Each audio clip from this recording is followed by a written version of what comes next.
एक साल में जो तूने लिया है ये, एक साल में क्या कर पाएगा ये, या तेरे को भी ड्रॉप लेना पड़ेगा। ये जो मेरा रिजल्ट आया है, क्या इस बेसिस पे मेरा कहीं पे एडमिशन हो पाएगा? मेरे पूरे गांव में मैं एक पहला लड़का हूँ जिसका इस लेवल के प्रेस्टिजियस कॉलेज पे एडमिशन हुआ है। मेरे को एक तरीके से मजाक उड़ाते थे कि यार तू बिजनेस करेगा, तुझे कहाँ से इन्वेस्टमेंट मिली है, कितने की इन्वेस्टमेंट मिली है, कितने लोग हैं तेरे पास। कई बार मेरे पापा मम्मी ने भी कहा कि यार तू सुबह से शाम तक रात तक करता क्या है, पढ़ ही रहा है या कुछ और कर रहा है, किसी गलत संगत में तो नहीं चला गया। मैं एक 22 इयर्स का एक यंग एंटरप्रेन्योर हूँ जिसने अपनी एक बिजनेस स्टार्ट किया है और आज के दिन हमारे बिजनेस को 5 साल हो गया है। और यहाँ पे हमने इस बिजनेस से काफ़ी सारे एंटरप्रेन्योर्स को, बिजनेसेस को हेल्प किया है। और सिर्फ छोटे-मोटे बिजनेसेस नहीं, बहुत सारे बड़े-बड़े बिजनेसेस भी, जैसे कि मारुति, केटीएम। और सिर्फ यही नहीं, हमने गवर्नमेंट ऑफ इंडिया के साथ भी काफ़ी सारे प्रोजेक्ट्स में काम किया है, जैसे कि स्किल इंडिया मिशन हो या G20 समिट ही क्यों ना हो। वैसे तो मैं DTU, Delhi college of engineering जिसे पहले कहा जाता था, वहाँ का एक स्टूडेंट हूँ जिसने की बिजनेस करने की ज़रूरत की। और सिर्फ बिजनेस करने की ज़रूरत नहीं, मैंने DTU के प्लेसमेंट को भी छोड़ा और वो जर्नी किस तरीके से रहा उस पर मैं आगे बात करूंगा। जब मैं 2-3 साल का था बचपन में, तभी मेरे पापा मुझे बिहार से दिल्ली लेके आ गए, ये सोचते हुए कि मैं कल को एक बड़ा आदमी बनूंगा। और वही उसी को फॉलो करते हुए मैं अच्छे से मैंने पढ़ाई पे कंसंट्रेट किया, पढ़ाई पे अच्छे से फोकस किया मैंने, और सभी क्लासेस में बहुत अच्छे मार्क्स लेके आया।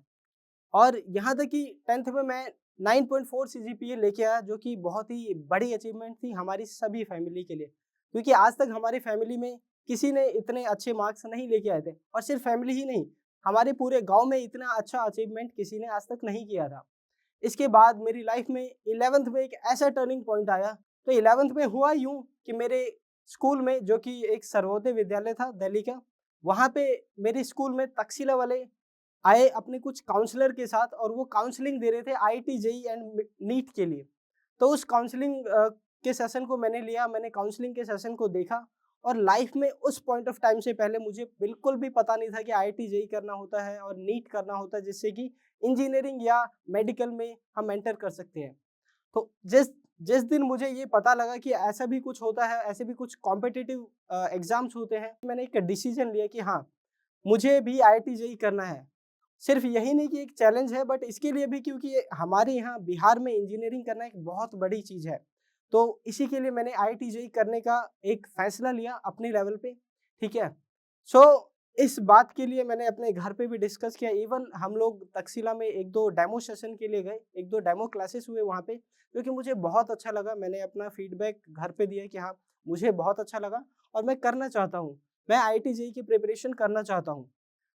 इस पर मेरे घरवालों ने इनिशियली रजिस्ट किया, क्योंकि वहाँ पे जो फीस था तक्षशिला का बहुत ही ज़्यादा था। तो पापा का था कि यार इतने पैसे हम कहाँ से लाएँगे? हमारे पास तो इतने पैसे है ही नहीं। इवन मेरे पापा जो काम करते हैं वो बहुत ही एक छोटा-सा बिज़नेस करते हैं। छोटा-सा बिज़नेस भी नहीं कहेंगे उसे, छोटा-सा कपड़ों का काम के करते हैं, जहाँ पे कि उनकी मंथली सैलरी ही 8, 10, 12 हज़ार इतना मैक्स होता था। तो उस समय पे लाखों में देना एक बहुत बड़ी बात थी, क्योंकि वो 1 साल का अर्निंग होता था। तो वो पॉसिबल नहीं था पापा के एंड से उस समय पे। तो इसीलिए पापा ने मना किया। तो मैंने कुछ 1-2 दिन तक खाना-पीना छोड़ दिया, बातचीत करना बंद कर दिया। फाइनली ये डिसीज़न हुआ कि चलो फाइनली इसको करवा देते हैं, और फाइनली मेरे को एडमिशन करवाया गया। अब मेरा पूरा फ़ोकस और पूरा कंसंट्रेशन वहीं पे था कि मेरे को आईआईटी जेईई करना है। मैंने अपने आप को लाइफ़ का जस्ट 1 साल दिया था कि ये 11th तो ठीक है खत्म हो ही रहा है, लेकिन 12th का जस्ट 1 ही साल मेरे को देना है, और मुझे 12th के अंदर-अंदर ही इसको क्लियर करना है आईआईटी जेईई। इसके बाद मेरे पास मेरे लिए खुद से मैंने चांस ही नहीं दिया था मैंने अपने आप को। काफ़ी लोगों का कहना था कि यार 1 साल में तो पॉसिबल ही नहीं है। बहुत सारे स्टूडेंट्स करते हैं, बट 1 साल में कुछ नहीं होता। लोगों को ड्रॉप ईयर लेना पड़ता है, फिर भी नहीं होता है। तो इस तरीके से अब ये चीज़ घर पे भी काफ़ी बार बोलते थे पापा, मम्मी और भी लोग कि यार 1 साल में जो तूने लिया है ये, 1 साल में क्या कर पाएगा ये, या तेरे को भी ड्रॉप लेना पड़ेगा। इस तरीके की बातें भी होती थी। बट मैं डिमोटिवेट नहीं हुआ, मैंने कहा नहीं, मेहनत तो करना ही है, 1 साल मेहनत करूँगा, उसके बाद जो भी होगा देखा जाएगा। फाइनली इतने मेहनत के बाद आईआईटी जेईई की प्रिपरेशन और उसका मेहनत, ये सब के बाद बहुत टाइम लगाने के बाद एक ऐसा दिन आया जब रिजल्ट फाइनली डिक्लेयर होने वाला था। और वो रिजल्ट अप्रैल के आसपास का आई थिंक मंथ होगा जब रिजल्ट डिक्लेयर हुआ। घर पे सभी को पता था कि रिजल्ट आज आने वाला है। मेरा भी ऐसा था कि मैं कि आज रिजल्ट आने वाला है, क्या होगा, मेरा हुआ होगा या नहीं हुआ होगा। बट मेरे को ये था कि नहीं यार, मैंने पूरा मेहनत किया है उसके बाद जो भी है ठीक है, अगर आता है तो भी ठीक, नहीं आता तो और भी चीज़ें हैं बहुत सारी करने के लिए, तो वो भी ठीक। तो उस दिन हम लोग रिज़ल्ट का वेट कर रहे थे, फाइनली वो आई थिंक शाम का समय होगा जब रिज़ल्ट आया। हम सभी ने रिज़ल्ट देखा, सबसे पहले मैंने अकेले में रिज़ल्ट देखा कि रिज़ल्ट कैसा आया देखा जाए। मैं अपना लॉगिन आईडी और जो भी क्रेडेंशियल्स था मैंने डाला और मैंने पीडीएफ डाउनलोड हुआ मेरा रिज़ल्ट का। मैंने रिज़ल्ट देखा 90 पॉइंट समथिंग था और वो देख के मुझे थोड़ा-सा मतलब एग्ज़ैक्टली तो आइडिया नहीं था बट थोड़ा-सा आइडिया था कि हाँ, मैं मतलब मेरा हो सकता है यहाँ पे, किसी न किसी कॉलेज में हो सकता है। आईआईटीज़ में मेरा सिलेक्शन नहीं हुआ था क्योंकि आईआईटीज़ के लिए जो एग्ज़ाम जेईई एडवांस था उसमें मेरा बहुत अच्छा रैंक नहीं आया था, बहुत अच्छा नहीं हुआ था। बट मेरा जेईई मेन्स में अच्छा हो गया था, जो मुझे लग रहा था कि हाँ, हो जाएगा। और इसी रिज़ल्ट को देखने के बाद मैंने सबसे पहले अपने घर पे रिज़ल्ट बताया, अपने मम्मी-पापा को बताया। उन्होंने भी पूछा कि क्या हो जाएगा एडमिशन? बट उस समय कुछ क्लियर नहीं था कि एडमिशन होगा भी या नहीं भी होगा। तो इसीलिए मैंने थोड़ा-सा बताया कि हाँ, चलो ठीक है, हो सकता है बट क्लियरली मैंने कुछ बोला नहीं। रिज़ल्ट देखने के बाद थोड़ा-सा डर भी लग रहा था कि यार ये जो मेरा रिज़ल्ट आया है, क्या इस बेसिस पे मेरा कहीं पे एडमिशन हो पाएगा? क्योंकि उस समय वो जो रिज़ल्ट था वो एक ऐसा रिज़ल्ट आया मेरा जिस पे कि एग्ज़ैक्टली कुछ क्लियर नहीं था। क्योंकि जो बहुत अच्छे मार्क्स थे उसको तो देख के बताया जा सकता था कि हाँ, इसका तो हो ही जाएगा। बट मेरा ऐसा था जो इसमें क्लियर नहीं था कि मेरा हो भी पाएगा या नहीं। एक डिलेमा वाला सिचुएशन था क्योंकि मेरा ये लास्ट चांस था। फर्स्ट और लास्ट चांस जो मैंने अपने आप को दिया था और घर वालों की तरफ से भी इसके बाद तो बिल्कुल भी टाइम नहीं मिलने वाला था। मुझे इसका आइडिया था। तो इसके बाद काउंसलिंग राउंड आया, वहाँ पे हमें अलग-अलग कॉलेजेस में अलग-अलग सब्जेक्ट वाइज़ प्रेफ़रेंस डालना था कि कहाँ पे आपको एडमिशन लेना है। तो मैंने भी प्रेफ़रेंसेस अपने दिए और मैं भी वेट करने लग गया काउंसलिंग राउंड का। काउंसलिंग राउंड का हर एक राउंड में 4-5 दिन बाद रिज़ल्ट आता था कि आपका हुआ है या नहीं हुआ है। तो इसी तरीके से मैं 2-3 राउंड बाद मेरा हो गया था। एक आपका एनएसआईटी में सबसे पहले मेरा आया, वो भी मैकेनिकल ब्रांच के लिए आया। तो एनएसआईटी का मैकेनिकल ब्रांच वो भी बहुत सही था, उसमें कोई दिक्कत नहीं था बट मेरा जो प्रेफ़रेंस था, मेरा था कि डीटीयू में हो जाए क्योंकि डीटीयू बहुत ही पास में है, मेरे घर के पास में था और डीटीयू मेरे को एनएसआईटी से ज़्यादा अच्छा लगता था। तो डीटीयू का भी मैंने प्रेफ़रेंस डाला हुआ था।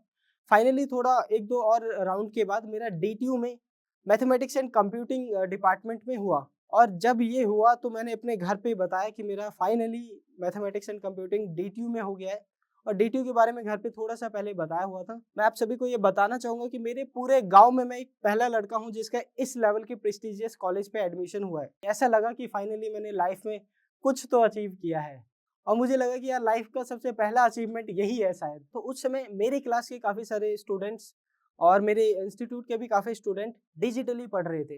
वो लोग फ़ोन से लेक्चर्स वगैरह लेते थे, बट उस समय तक मेरे पास कोई स्मार्टफ़ोन नहीं था। इसके लिए भी मैंने घर पे बात किया कि मुझे एक स्मार्टफ़ोन चाहिए और फाइनली मुझे एक स्मार्टफ़ोन दिलवाया गया।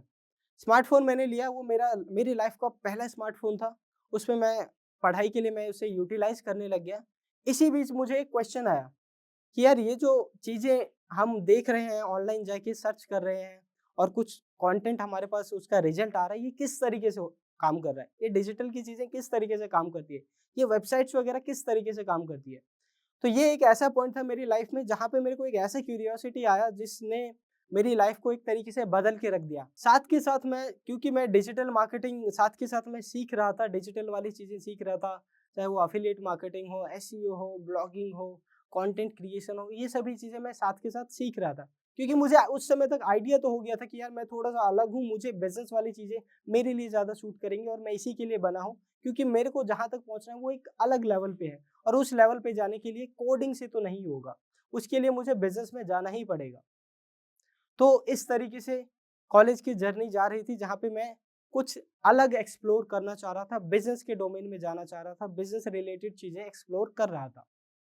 कॉलेज में एंटर करने के कुछ महीनों बाद मुझे क्योंकि मैं कोडिंग डिपार्टमेंट में था, मैथमेटिक्स एंड कंप्यूटिंग मेरा ब्रांच था, तो वहाँ पे मेरे को लैपटॉप की नेसेसिटी लगी। फाइनली मेरे को पापा ने दिलवाया जो कि हमारे एक लिमिट से ज़्यादा वाली चीज़ थी। तो जब मैं कॉलेज में बिज़नेस रिलेटेड चीज़ों पे बात कर रहा था, एंटरप्रेन्योरशिप की बातें करता था और काफ़ी सारे स्टूडेंट से मिल रहा था, मेरे मेंटोर्स थे, उनकी गाइडेंस ले रहा था और ये सब चीज़ें जब मेरे क्लासमेट्स देख रहे थे या इवन और भी जो स्टूडेंट्स थे, जो मेरे टच में थे या मेरे को किसी तरीके से डायरेक्टली इनडायरेक्टली जानते थे, तो वो लोग मेरे को एक तरीके से मज़ाक उड़ाते थे कि यार तू बिज़नेस करेगा तू?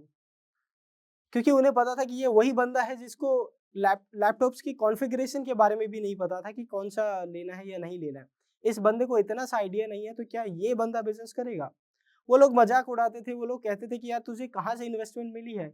कितने की इन्वेस्टमेंट मिली है? कितने लोग हैं तेरे पास? कौन-कौन काम कर रहा है? इस तरीके की अलग-अलग तरीके की चीज़ों से मेरा मज़ाक उड़ाया जाता था। बट मुझे पता था कि यार एक दिन आज जो ये लोग हँस रहे हैं, एक दिन यही लोग मेरे से आएँगे, मेरी बातें सुनेंगे और वो लोग कहेंगे, कि यार शुभम जो तूने कहा था वो कर दिया। मैं काफ़ी मेहनत कर रहा था उस पे भी। इवन ऐसा हो गया था कि मैं सुबह से शाम तक इवन रात को 1-2 बजे तक डिजिटल वाली चीज़ों पे ही रिसर्च कर रहा हूँ, पढ़ाई कर रहा हूँ। और इस बात पे कई बार मेरे पापा-मम्मी ने भी कहा कि यार तू सुबह से शाम तक, रात तक करता क्या है? इतना क्या काम होता है कि तू कॉलेज में आने के बाद भी इतने तगड़े तरीके से काम कर रहा है? तो उनको भी कई बार डाउट हुआ कि यार ये पढ़ ही रहा है या कुछ और कर रहा है? किसी गलत संगत में तो नहीं चला गया? ऐसा भी उनका डाउट रहा कई बार। लेकिन मैंने काम करना स्टार्ट कर दिया था, मैंने क्लाइंट आउटरीच वगैरह करना स्टार्ट कर दिया था और काफ़ी सारे तो नहीं बट कुछ क्लाइंट्स मेरे पास आने स्टार्ट हो गए थे उस समय। और क्लाइंट्स से जब बातचीत होती थी, कॉल पे बातचीत करना पड़ता था, तो घर पे भी कई बार घर वाले भी सोचते थे, ये बात किससे करता है पूरे दिन? इतना क्या इम्पोर्टेंट चीज़ है? तो इनिशियली मैंने ऐसा सोचा कि यार घर पे मैं बताऊँगा नहीं कि मैं कि कुछ स्टार्टअप कर रहा हूँ या कुछ मैं अपना खुद से कर रहा हूँ।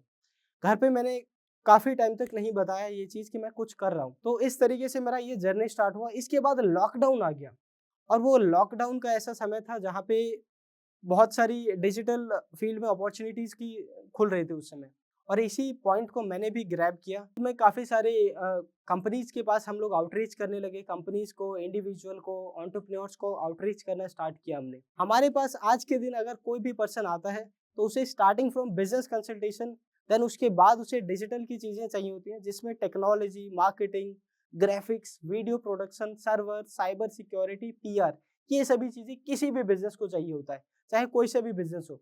तो किसी भी बिज़नेस की ग्रोथ जर्नी में बस यही सब चीज़ें चाहिए होती है और हमने इसी चीज़ को पॉइंट आउट किया और इसको लोगों को कैटर करना स्टार्ट किया। तो इसी तरीके से हम लोग और भी एंटरप्रेन्योर्स को, कंपनीज़ को, बिज़नेसेस को हेल्प करते गए। इस पूरे प्रोसेस में हमने बहुत छोटी से छोटी कंपनी से बहुत बड़ी से बड़ी कंपनीज़ जैसे कि मारुति, केटीएम और सिर्फ यही नहीं, हमने गवर्नमेंट के साथ भी काम किया। गवर्नमेंट में स्किल इंडिया मिशन हो चाहे G20 समिट हो, हमने उन सब प्रोजेक्ट्स पे भी काम किया है। और आज के दिन हमारे पास अपने मल्टीपल बिज़नेसेस हैं, starting from the main company साइंटिफिकेट, उसके अलावा हमारे कुछ सब्सिडरी कंपनीज़ भी हैं, विंटा, कूपन चाचा, सुकीर्ति.com और सिर्फ इतना ही नहीं, हम कुछ कंपनीज़ में इन्वेस्ट भी करते हैं आज के दिन। और ये सब करते हुए हम लोग ईयरली 1 सीआर का रेवेन्यू टच कर ले रहे हैं। और मैं ये बताना चाहता हूँ आपको कि आज मेरे वही क्लासमेट्स आज के दिन मेरे ऑफिस पे आते हैं, मेरे से मिलते हैं, हम लोग साथ में खाते-पीते हैं अच्छे से और वो लोग कहते हैं, "यार शुभम तूने जो कहा था वो कर दिया भाई।" और और सिर्फ यही नहीं, मैंने क्लास में ये भी बोला हुआ था, फर्स्ट ईयर में ही यही बोल दिया था कि यार मैं प्लेसमेंट नहीं लूँगा, जिस पर भी लोग बहुत सारे मज़ाक उड़ाते थे, कि यार तू प्लेसमेंट नहीं लेगा, ऐसा हो सकता है? यहाँ पे तो आके लोग प्लेसमेंट ही लेते हैं, इसी के लिए ही आते ही हैं। तो तू जो कह रहा है कि प्लेसमेंट नहीं लेगा, तो देखते हैं हम भी यही हैं, तू भी यही है। तो इस तरीके से बातें होती थी। और सिर्फ यही नहीं, मैंने और भी 1-2 चीज़ें बोली थी कि यार मेरा कॉलेज ओवर होने से पहले हमारे 1-2 ऑफिसेज़ होंगे, वो सारी चीज़ें हमने करके दिखाया है।